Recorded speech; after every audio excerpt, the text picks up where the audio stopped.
Hello, hello, hello, my beautiful empresses. Welcome back to Embody Your Empress. I'm Sarah King, the host of this podcast and the founder of Empress Nation.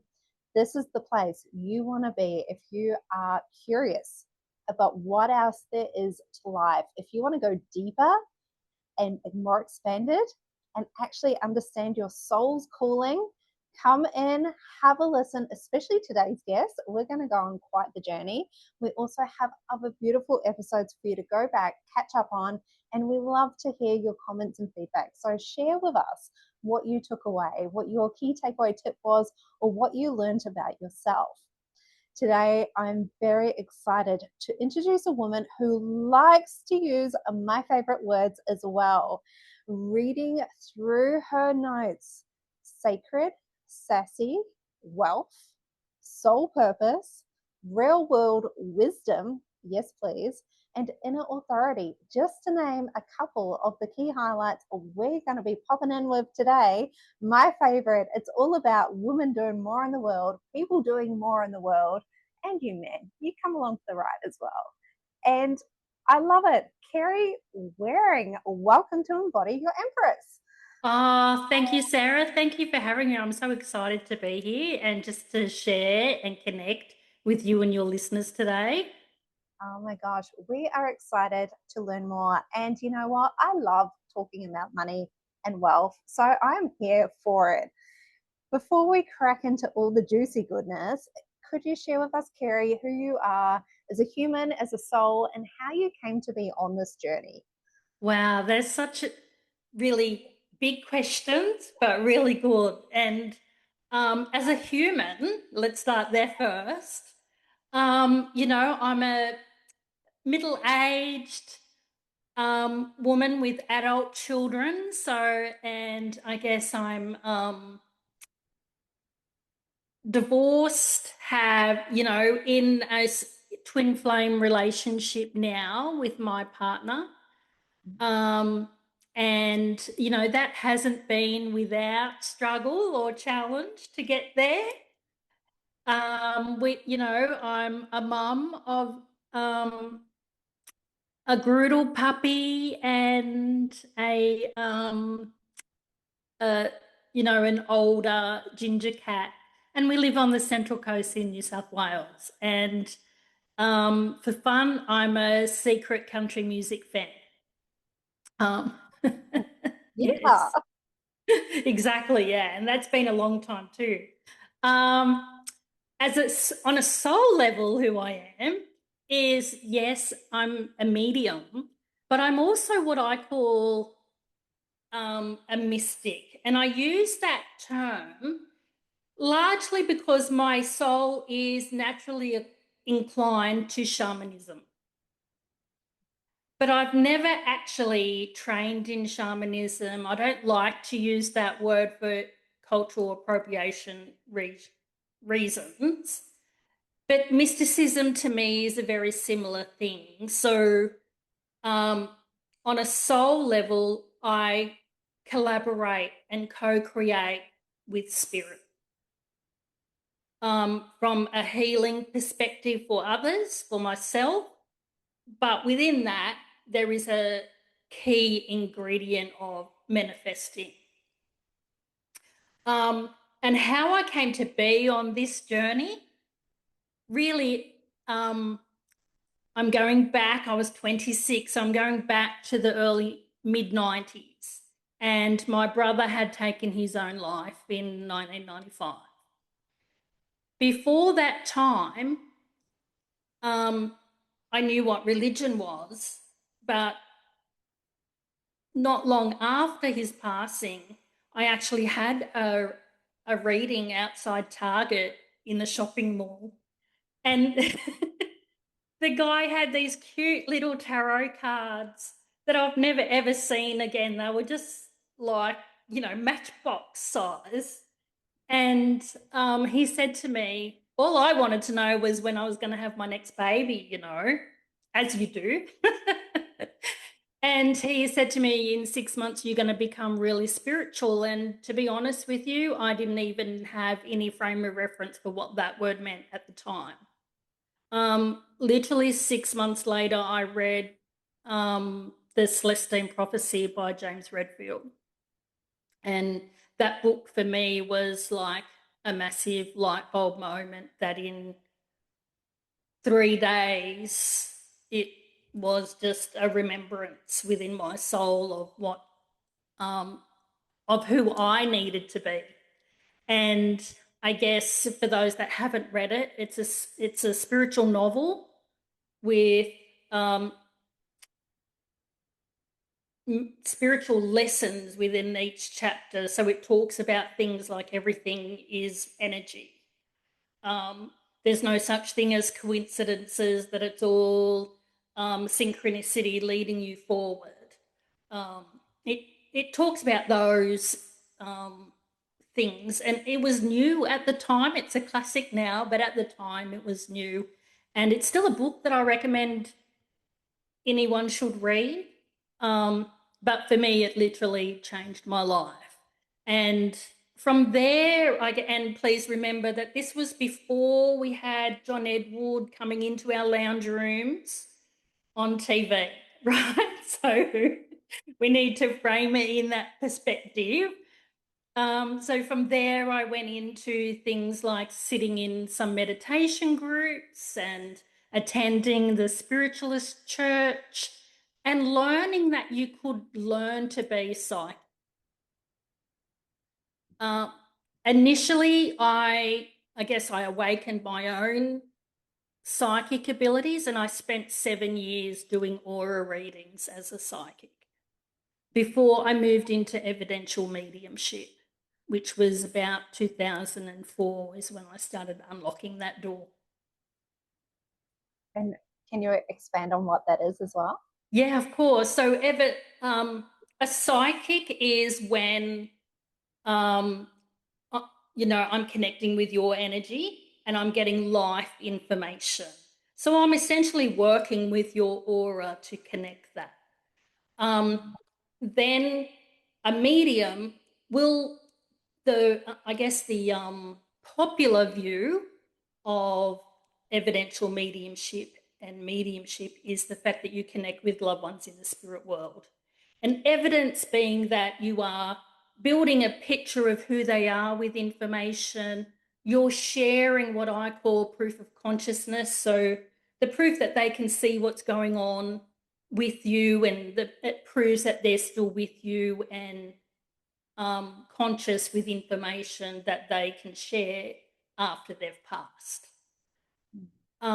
I actually believe that there is a third level that we are capable of awareness, and that is using our mediumship to co-create with the universe, and being able to incorporate that. So working, yes, with your energy in this life, but also I have the capacity to tap in and, I guess, heal some aspects of your blocks and your soul. That's the mystic in me, being able to tap into your pre-birth plan, all of those sort of things, as well as just how my journey's just taken me along from there. So you can see what you could see what my plan here is in this world that I agreed to as a soul before coming in. I can absolutely tap into aspects of that with your soul contract and how it's relevant. And my Sacred and Sassy Wealth Codes are actually linked to that. See the connection now. Yes. Amazing. Do you ever tap into a contract and be like, she's going to question 1,972 times what she's doing, why she agreed to this? Because every time I do it, I giggle because I'm like, how many more times are they going to hear it? Yeah, like I think that's all of us, isn't it? We always sort of overthink and over question. But I think also one of the things that Spirit has shared with me over the time is that the more that we step into our power and step into the knowingness of who we truly are, then the less doubt there is. And one of the things that Spirit had me looking at just in the last few weeks, I was actually writing, and I was writing about my relationship with Spirit. And they said that a lot of my doubt, because I have plenty of times questioned my path, questioned why something's not working, you know. I've told angels to F off, and, you know. And they actually said to me that the doubt comes from not knowing myself enough. And in that moment, I knew they didn't mean my self-worth or not knowing my human self. Because I am someone that does truly know who my human self is. I love her to bits, you know, and I'm okay with all her broken bits, and the fact that, you know, there are days when, hey, you know, all I do want to do is curl up in bed sometimes, you know. But they were talking about how we honestly don't know ourselves well enough on a soul level. We don't truly appreciate what we're truly capable of in that realm. And we often can't even see it because we don't have a frame of reference for what it is sometimes. You know, because all we do often is just take on what someone else is telling us it's supposed to be. And a case in point might be evidential mediumship, that, you know, it's supposed to look a certain way and only gets spoken about a certain way. But if you sort of sat in your relationship with Spirit and just was curious and said, okay, I'm open, show me, then who knows where that will go. And wow, I would literally have tears in my eyes. and that's one of the things that I love about Spirit and my relationship, is that sitting and being open to that stuff and thinking outside the box and just letting Spirit move through you in how it needs to. And allowing our human brain to go offline for long enough for that to happen, because our human brain just wants to have the boxes and put everything in a way that it understands and it fits nice and neatly and can label everything. And yet our soul is so much more expansive than that.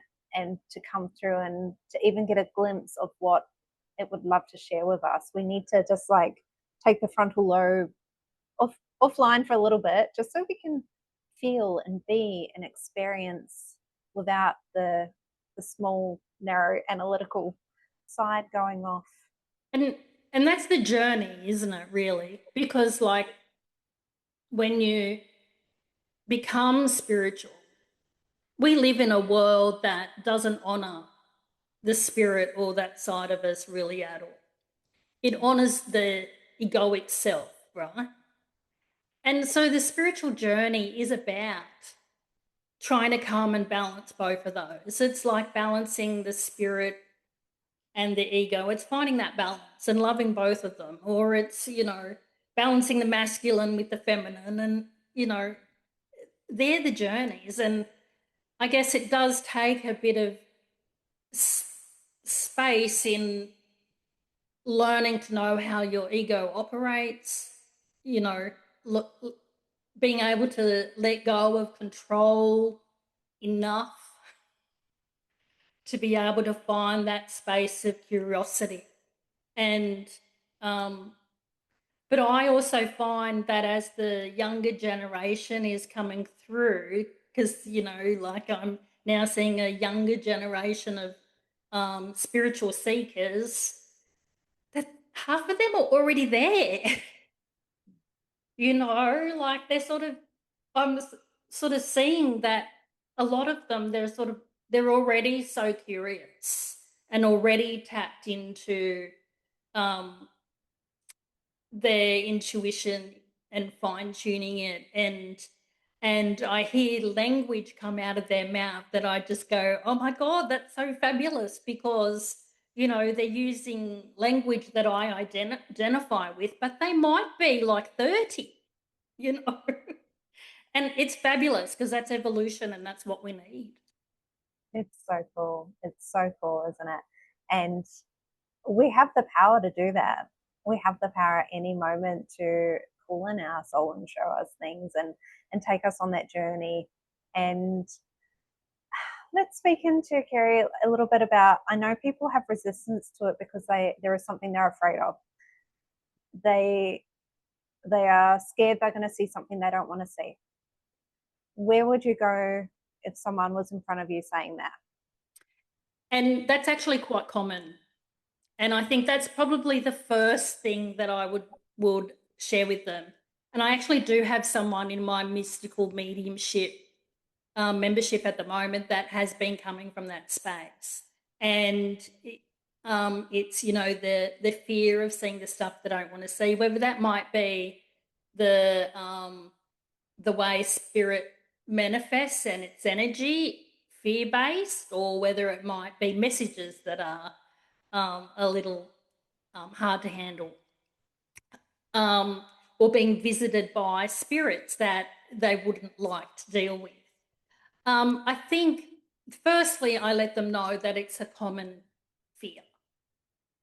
And it just doesn't, and one of the things that I always say about mediumship and the spirit world is, honestly, it's more common than what people think. Every time I step out into someone's home to do mediumship or connect with people, everyone has a story. Everyone. They just don't talk about it until someone like me comes along and gives them permission to. Because they feel like, hey, so I sort of let them know that, firstly, it is common and it's okay. Secondly, I like to talk about their fears, and then let's look at the boundaries and why that's happening. I'm not a medium that actually works with, I guess, the popular view of protection. I more will look at what's underlying that fear. And there is a law of attraction at play too. So if you're attracting those sort of experiences, there's something about you that is calling that in, so to speak. And I want to look at that, because when we heal that, it won't happen. But while we're doing it, we have full autonomy as well. Like if something is coming through that is bringing something up, we can just say not right now, or no thank you. And it's a right that we have. We don't have to receive everything that is there for us at that time. We can come back to it. Absolutely. And that's where the boundaries can come in. You can absolutely choose how you channel the energy. Like how you want to work, what kind of healing you want to do, what kind of connections into the spirit world you want to make. You can absolutely, it's your choice. Spirit has no expectation of you in that way. And that's where I say, people, we need to choose what we enjoy. Yes. Like life, right? That's we need to choose what we enjoy. That's it. Yeah, sometimes we get so far from that one point. And I think, well, what is the meaning of life if we're not going to enjoy it? Like we go through the motions for what? That's it. Exactly. And like, I know I'm very conscious of choosing who I open up my energy to, especially with the living, you know. I get it. Yeah. Sometimes it's easier. That's it. That's it. So, but you learn, over the years I've learned to be discerning, so it's okay. Oh my goodness, that is so funny. I have to admit, Kerrie, before my spiritual awakening, because that was like a real like woof, and we go. Um, there was something inside of me that was always questioning, there must be more out there. I knew it was going to change my life and I wasn't ready for it. So I was like, literally like heels back, like, oh, and then it was like, it's go time, Sarah. And I'm like, oh, I don't know. And it's just like, life is happening. And then the following 4 years, my life changed very dramatically. Like the tower moments were often and coming through, and there was such a beautiful learning journey along the way with that I wouldn't change anything. And I was so grateful that it opened me up to so many things along the way. And I love that everybody's experience is different. Like it is exactly as we need it for that time. And that we can find beautiful communities like yours where we can go and we can ask the questions, especially in the sort of beginning stages of who am I? Like, what's going on here? And have a community which is open and able to talk us through, well, this is what this means. And, you know, lean into this and see how that feels and help us navigate those awakenings and dark nights. Absolutely. And I think that's the gift of like the online world now. Because when I was sort of like in that space, there was no Facebook. There wasn't that sort of place where you could connect with other people in that way. And I know for me, I always remember it as a really exciting time. And like I was like a sponge. And when I recognize that time in other people now, it always like makes me smile and I get excited for them because that time when it does change your life in that way, it is exciting. And I think though what I would say to people is that a level of resistance again is common. I know for me, I still, every time I'm up leveling or every time I'm having a shift going on, I'm aware of the shift, but I'm also aware of the resistance, you know. Like I do go along kicking and screaming, and I think that's human, to be honest, Yeah, I agree. I think that's part of the process. It's like, how are you going to handle it this time? Are you going to handle it? Are you going to choose to step into that side of this world and this life, and what will it be looking like for you in this moment? Definitely. And I think one of the mistakes that I think a lot of spiritual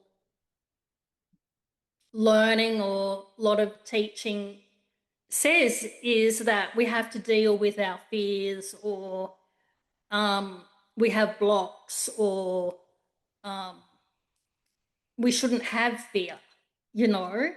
And whereas in my experience, fear is actually can be a powerful gift. And the a fear reaction is actually quite normal because the journey of spirit will have you moving you out of your comfort zone consistently. And when you come up against that comfort zone buffer, the natural reaction is next is fear, right? So, Yeah. and that's always the process. It just doesn't matter how enlightened you get. It's like there all the time. It's normal. I think for me, what's really important is the integrity and honesty that you have with yourself. So if you can sit in that and say, okay, yes, I'm scared. Yes, I'm anxious. Yes, I'm broken. Yes, I'm all of these things, the good, the bad, the ugly, whatever it is. As long as you're in authenticity with that, you will still have flow. Because Another one of my favorite words. authenticity. Oh, flow. Oh, yeah. Yes. When And I linked in with that and just understood flow, my world changed. yes, and authenticity is the superpower to achieve that. Mm. And that's just with yourself largely. before then expressing it in the world. Yeah. So for those, let's call them spiritual gurus out there that are just like love and light all the way, fear's bad, ego's bad, like, judging, like judgment for lack of a better word. Would you call that spiritual bypassing? Oh, 100%. Yep. I'm very grounded in and that real life world, like let's have our spirituality show up in our everyday world, like we're all challenged with being time poor. I don't know about you, but menopausal, all of those. Soon. It's coming soon. I feel it coming. you know, um, having to earn money in the world that we live in, all of those things. And I think we do ourselves a disservice if we don't honor the fact that we are complex by nature and that our journey, as I sort of said before, is about expanding and growing the spirit, but finding balance with the egoic self. And, the balance between the masculine and feminine. It's not about one of them being more dominant. It's about finding that, coming to balance. That's what wholeness is. It's about coming to that balance. I have really enjoyed playing with the dualities of everything, especially in the last few months. Like, I have just enjoyed being really playful with, okay, I'm leaning really into this side. Can I bring some of the other side in? How does it look if I swirl it together? Can I swirl it together? Should it just, be this one side and then I'm going to flick over to the other, depending on the situations and the moods and the feelings and what is calling, and just being compassionate and accepting for all sides of me, for being that whole self, and for having the days where I want to just lay in bed and I can't deal with anything, which was me the other day. I was having the worst week last week and I couldn't tell you why, but my human body just needed to do the bed rot thing. And this week I'm back on my soul mission. Like, purpose is coming through again. It's movement time again. And it's beautiful to feel the variations and not judge it. And I think the thing, if I can share a story, one of the things that we recognize is that when we actually do move with spirit, right? And we have spirit flowing through us and we're energetically sensitive and all of those things. I had one day, April last year, so, April in 2025. I literally was working in my casual job and literally had to couldn't deal. So I was like, okay, I've just got to go home. Right. So I just left. I came home and I went to bed. And literally, that was when I got the downloads for my Sacred and Sassy Wealthcodes. Oh my gosh, I love that. So you can't know that what energetically sometimes is what's going on. Like even yesterday, I just popped up to the local shops and I sort of, as I was getting in the lift to go up from the car park, I started having shortness of breath and heart stuff and whatnot. And then as I'm going, oh, questioning whether it's me being menopausal or, and then in that moment, I sort of realized, no, I'm actually receiving energy, and it's not me, it's someone else. Or even just being in the environment. So then once I'm aware of that, I can actually do something with my aura to just settle it down for me, But you just don't know when spirit's gonna drop something in. Give you that present that you've been asking for. And are you ready to receive it? Tell us more about the Sacred Sassy Wealthcodes, Kerrie.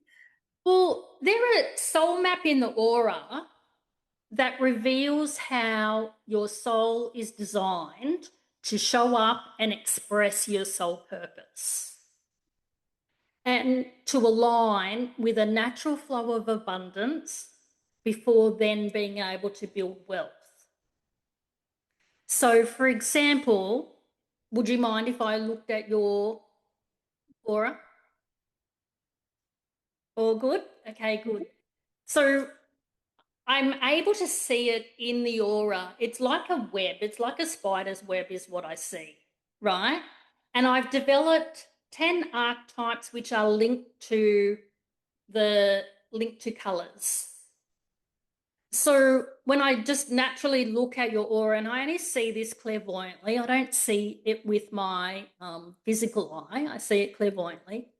I see the color green, right? And yours is actually a bit of a mixture of green and yellow, which tells me a couple of things. The green is the healer archetype, right? So it means that your energy I'm a healer archetype, which means that whether you are a practicing healer, whether doing Reiki or any of those things is beside the point. What it actually means is that your energy has a natural inclination to heal. Whether you're talking to someone, whether you're walking through a shopping centre, whether you're perhaps even dreaming and doing it in your sleep state, right? All of those things. Yes. But what it means is you need to own that for your natural flow of abundance to come in and channel that energy in the way that you want to. Now, healers, the most common block that we have is one, not being aware to the full extent that how much we need to lean into that. And two, overgiving, overserving, all of those things, right? The fact that yours is a little bit more of an apple color mixed with yellow, the yellow being what I call the alchemist and more of the mind. So the alchemist tends to align with creating goals, setting goals, and coming from a mindset space, right? And I know for me, that was partly my journey, is I used to do all that. I still love a planner, right? Obsessed with the plans and the notebooks and the Yes. to write down the things. But there's got to be a balance between coming from the mind and allowing the healing spirit of who you are to flow, because it's not until you actually lean into that the natural flow of abundance comes. Before then, you sort of then, and I'm getting this intuitively, that as you lean into that, you sort of come back to the practical structure of how to build wealth. But it's the green, the healer archetype that needs to be the foundation. Does that make sense? Oh, absolutely, Kerrie. And until July last year, I was resistant to the word healer. Like I was rejecting it madly. And I just thought it was airy fairy and I didn't want to use it, even though I knew naturally that with my entire life that has been my gift. And I didn't want to use it. I didn't want to claim it. I didn't want to own it. And then I had this beautiful breakthrough where it's like it's such a blessing. Like what I can do without thinking about it. And that's probably the overgiving, the overshare, because I'm like, oh, I don't think about it here. Just let me do the do's. And but I have been on the journey of accepting myself and the magic that I bring to the world. I've got my beautiful table set up next to me now, and I'm consciously inviting people to come to me. Rejection has stopped. Invitations are open. And if I would just say, add one thing to that, is just go back to a little bit of our earlier conversation where I said be open, be curious, because this is what happens is where we see how healing has been expressed in the world, right? We expect that, oh, it's only Reiki or crystal healers or, the norms. But if you really come into your wealth code and who you truly are and what spirit says you are truly capable of, it may not be any of those things. It may be something quite unique that is quite to you, and it may be that it does come through the voice, right? And then it's always a choice of how we choose to channel that energy, as long as we own it and lean into that power. I don't do with rules. All the rules of Reiki, I'm just like, good, boring. Good, because I'm one of those myself. Like I'm sort of like I've always got to break down the structure of what we're told to believe, or I've always a lot of my learning has come direct from my relationship with spirit and asking questions. And yes, there have been workshops I've done over the years, and there's one medium that I would learn from, Tony Stockwell in the UK. But other than that, a lot of it is direct, just showing up, giving it the opportunity and saying, show me. And if I don't understand it, questioning it. And that's a large part of how I've come to understanding the mechanics of mediumship and how the soul manifests with the universe. Yes, yes. I really want to ask Kerrie, it keeps coming through, why do women reject money? Why do they reject wealth? For me, it's the most common block that I see is not allowing ourselves to receive. So, and for me, that even feels like that's above and beyond. While it's tied to our self-worth, right? It's even above and beyond that. Because you can work on your self-worth, but until you open up and allow yourself to receive, that is the hardest thing. And I think that comes from the fact that we're not taught to receive as children, right? We're taught to give. Yes. Right? We're not taught to accept a compliment. Right? Oh God, so true. And so when I'm talking about receiving, it's like if you can't open up to receive the littlest things, or even allow yourself to receive a dream in your heart and really know exactly what you want so that you can assert it with the universe, then the universe has no way of knowing how to meet your needs.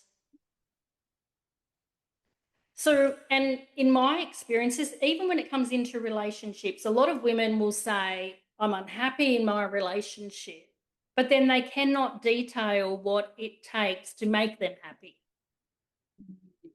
Right? Yes. And therefore, they can't even express that to their partners. And if you can't express that to your partners, you can't express that to the universe. So the universe has no idea how to deliver your needs.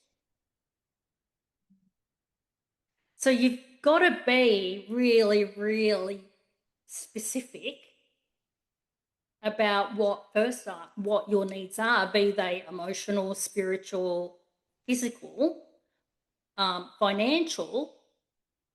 And then you have to then go work at receiving and allowing yourself to receive. And that actually does take applying boundaries. And that's the challenge that women have. They have that challenge of being able to, I need to serve myself. And so when we're in business and spiritual, we feel guilty if it comes down to I'm creating an offer or I'm creating how I'm going to help people, right? And asking the question, how do I serve me in this? How do I enjoy this? How do I put myself first? And even the whole factor of turning around and saying, you know what, I'm in this because I want a business that supports me financially so I can do more of it. And this is the life that I want to live. That's the challenge we have. Even using the word wealth, people are challenged with, especially in the spiritual community, because remember, it's not meant to be about money, right? It's God's gift. You're supposed to be doing it for free, right? That's right. And to that, I'm just like, no, not at all. Like, one, it's true that if I can be financially supported through my income in my business, I can help more people. I then live a life that I enjoy more. Two, if I can help more people come into that place of harmony with that, then we're spreading more peace in the world. Right? And those women I'm helping are out there being of service to humanity. So we're spreading it. But it all starts with, yes, you might have a business idea, but no amount of marketing is going to help. And no strategies are going to help unless you can find and open yourself up to allowing yourself to receive. So the fact that you were sort of saying you're open, you know, let me receive people to show up for your healings, that's the kind of thing we need to be doing. Yes. Yes. And I even said it out loud the other day because I'm like, why am I keeping this to myself? Like, I'm putting it out there, bringing them in. That's it. Bring them in. I'm owning who I am. I'm owning that gift of the ripple effect in the world. And it has taken me the journey to get here. There was a lot of inner work about not being worthy, not knowing what I wanted, not knowing if I could show up as my true self. Like there was a permission piece I needed to go through to get to this point. There is a really great it's a really great thing going around on Instagram at the moment. People making videos going, I'm spiritual and I'm materialistic. And though I don't associate with the word materialistic, because I'm like, why does wealth need to be materialistic? Wealth is wealth. You can have what you desire. I love the concept that it is joining both the spiritual side. You can be this and wealthy. You can enjoy luxury. You can enjoy all these things. You don't need to be spiritual and have it associated with poor or lack or wanting, which is what you are saying. And isn't that fantastic that shift is happening? Because traditional spiritual belief will have you say, or will have taught people that you are supported, right? No, you are supported by the universe. You will have what you need, right? You recognize that? I do recognize it. Heard it so many times. Exactly. But that's a very limiting belief, actually, right? Because it will have you on paycheck to paycheck. That's what it will have you on. And whereas I am someone that I would be materialistic. You know, I do like comfort. So, you know, like I'm actually selling it at the minute, but I've for 9 years I've had like a Mini Cooper convertible, you Oh, know, and she's aqua, but I'm actually in the process of selling her. Um, you know, I live in a really nice, comfortable home on the Central Coast that is actually Balinese inspired. And that was a new gift that the universe gave to us just 12 months ago. You know, um, and I have no qualms in that. I like going on holiday. I like traveling. I like, you know, there. Why not? That's part of who I am. why not? And if it's not right in front of you, put yourself in the positions. I spend a lot of time down on the Gold Coast and I love that there is so much wealth. There is so much materialism there. I enjoy it. I love looking at the nice cars. I love all the beautiful restaurants. I love the beach. I love the laid back lifestyle. It lights me up. It brings me joy. And I take a piece home with me every time because I'm like, it's possible. It's there. It's for me as well. Absolutely. And I think the only thing I know for me is that I would want to just continually balancing all of that with the fact that I'm giving Mm. as well as receiving. It's like all things, it's all in balance, you know. And and that's I think what we're again coming back to receive all of that stuff. The biggest thing inhibitor that I see is women not being able to receive. Like if you look at mums, they can't even receive a little bit of downtime or me time for themselves. Like a lot of women can't even um, show up for their connection to spirit.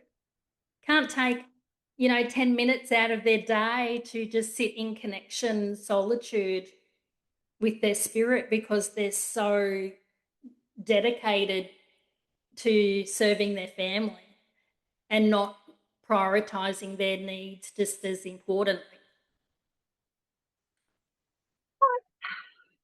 I'm a mum. I have young kids. I'm a single mum. And I almost want to call that out as a bit of a bypass. Like if Mm. we are choosing to prioritize, I love my children very much. I can carve out 5 minutes a day to sit and they are welcome to join me. It's a bit of a bypass if you say I've got zero time for me, because that's a choice that we're making. It's absolutely a choice, definitely. And because I was, when I first became spiritually awakened, I was pregnant with my daughter and my second child. So going out, developing, doing meditation, even at one point, I think around 2006, 7, and 8, I actually owned a spiritual development center called the Australian College of Mediumship, and they were young, Wow. you know, but they grew up knowing that that's what mum did. And a supportive husband at the time that just allowed, was there in his own way, um, letting me go and do what I needed to do. The knowing laughter. Yes. That is awesome. I love that children, and this will be the flow on, like you mentioned earlier, about younger generations having the insight earlier, the terminology earlier, the knowing earlier, having children around.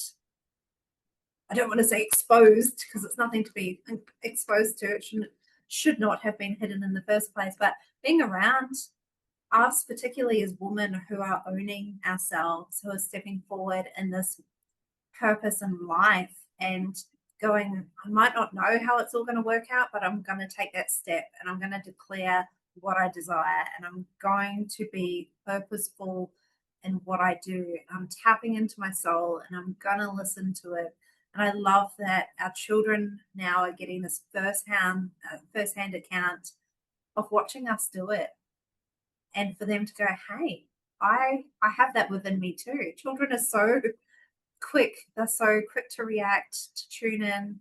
I had a beautiful conversation with my daughter the other day. She was she's like, oh, I'm seeing this color angel and I'm seeing this color angel. And I'm like, oh, cool. I'm like, well, let's investigate. Let's see what that means for you. And she's 9, and I love that we can have these conversations. Oh, wow. How exciting that is, like, my kids, my youngest, my daughter, she's 28.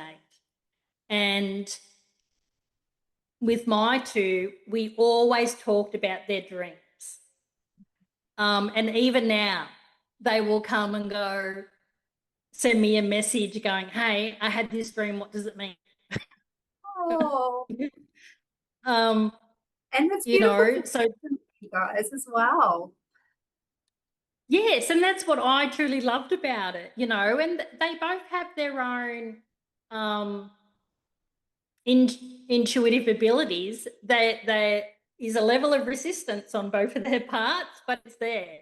So the fact that your little one is talking about her angels, that's just beautiful, And I think it is evolution and what we are going to see. And I honestly believe that on a lot of times mothers come to their spiritual journey because they need that information for their children, because their children will be little empaths and, the emotional side of it. And it's about helping them balance all of that stuff. Like I see more and more of that in the world too. I love that. I love that. The journey of not just us, but our family that we bring along for this world. And that's the first part of the ripple in my eyes. The ripple that Yes. we are doing, they are literally that first wave that comes in and go, it's good. It's good to be us. It's good to follow your soul's calling. And that's the thing, like people, when you talk soul purpose, often a lot of people have like this sort of grand view of what it's meant to be, But honestly, a lot of times, I often connect with women who their sole purpose lies in being the mum, Yeah. and Yeah.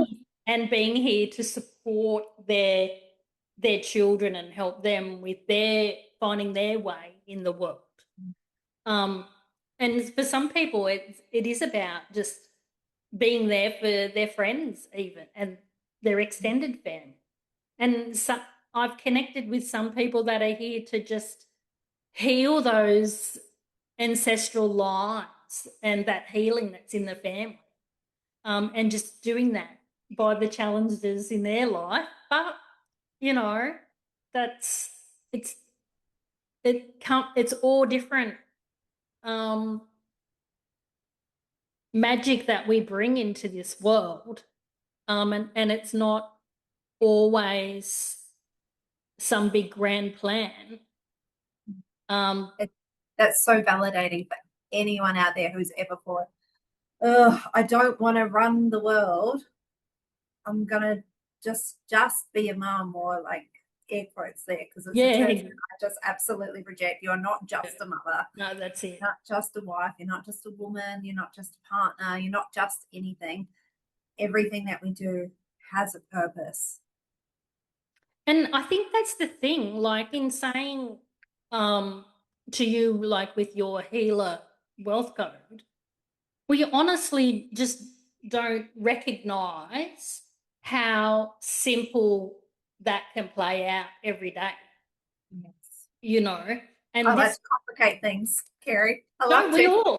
And I think that's the thing. Like we often people see their spirituality as this thing that happens over here, or their mediumship as this thing that happens over here, something they do. They've got to find time to do it, or they've got to find time to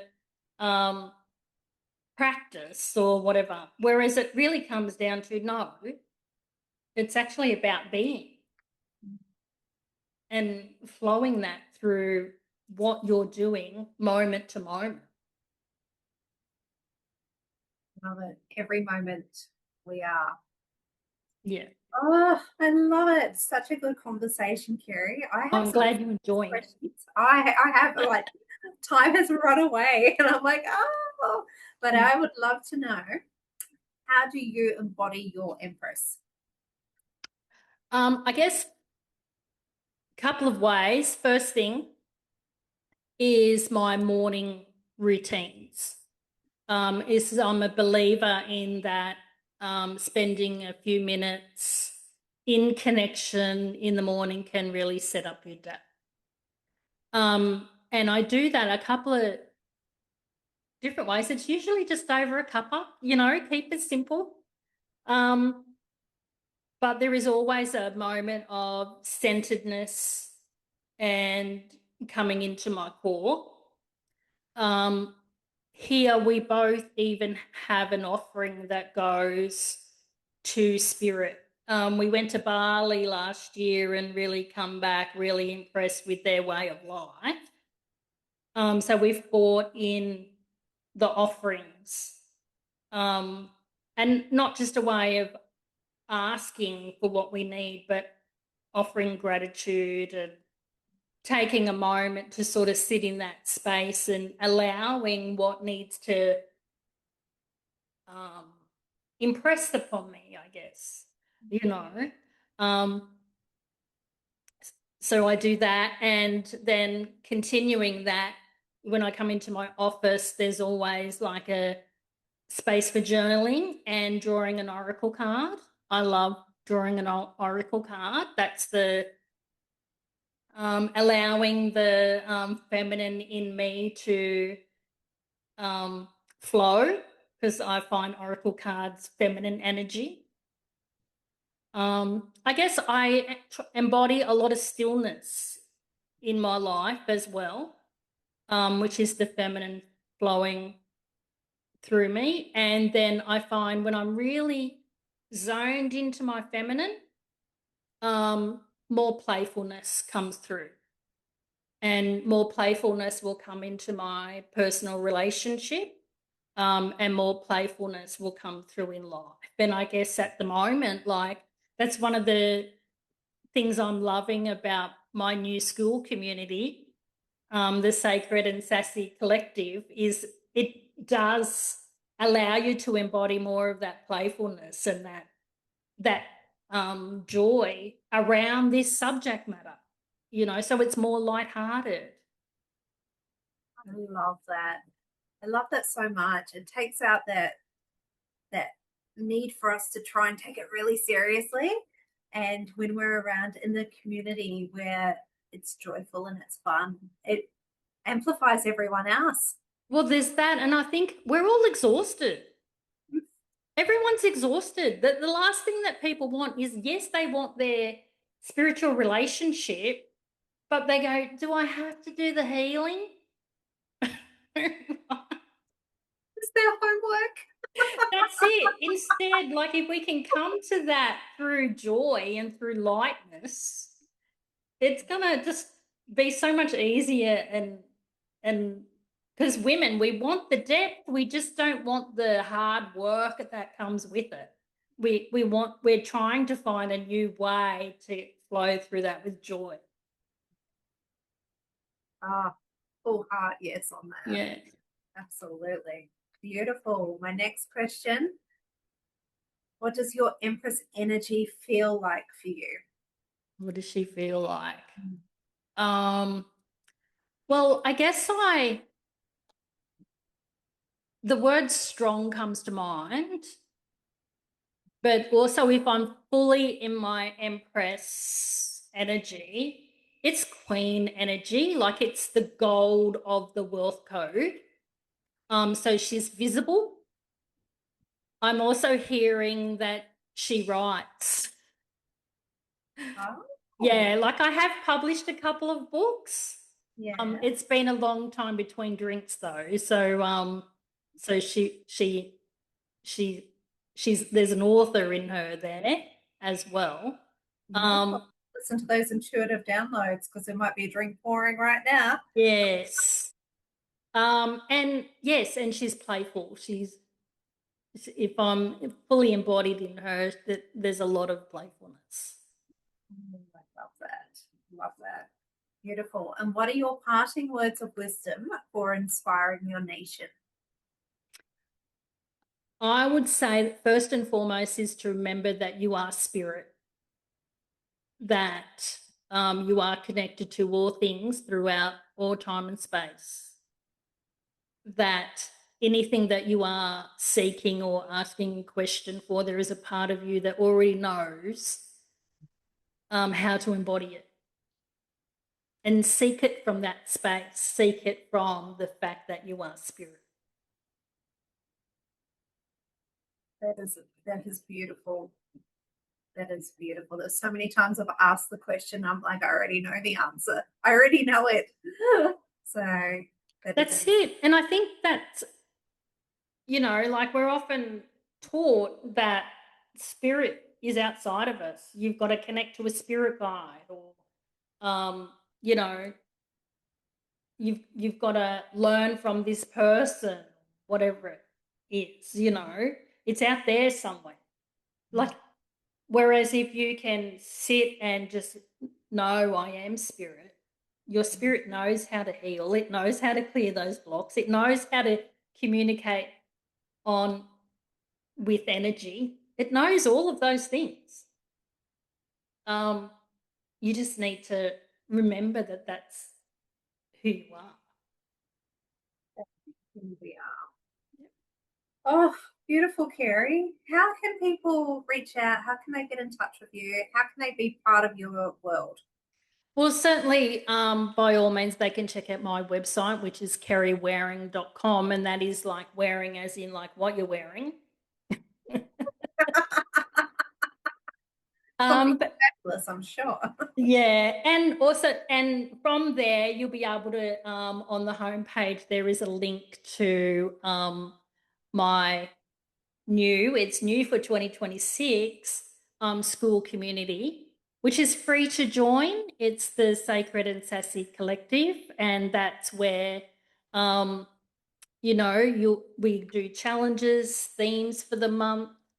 It's a real playground for women who are seeking to strengthen their intuition, embrace and trust their mediumship, being that we all have it, whether you realize it or not,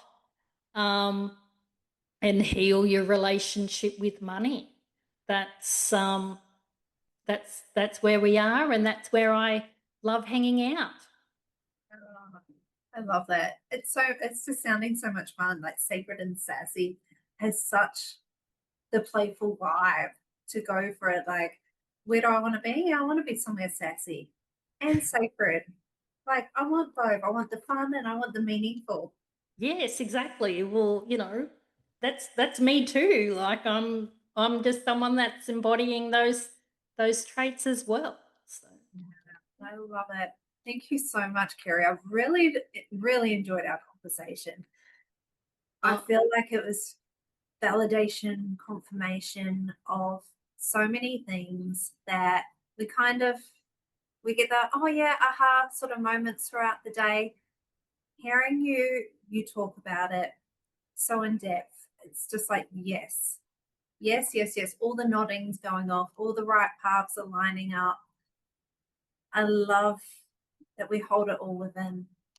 We have such a beautiful purpose here in this world, and we can step forward in any moment with our soul guidance. It's within us. It's not outside of us in any way. So thank you for sharing that.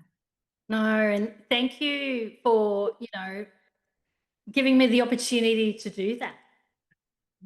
Thank you for opening up your podcast and letting me share the message, and thank you for, shining your light with this. So, because that's what it's all about, isn't it? It's my healer.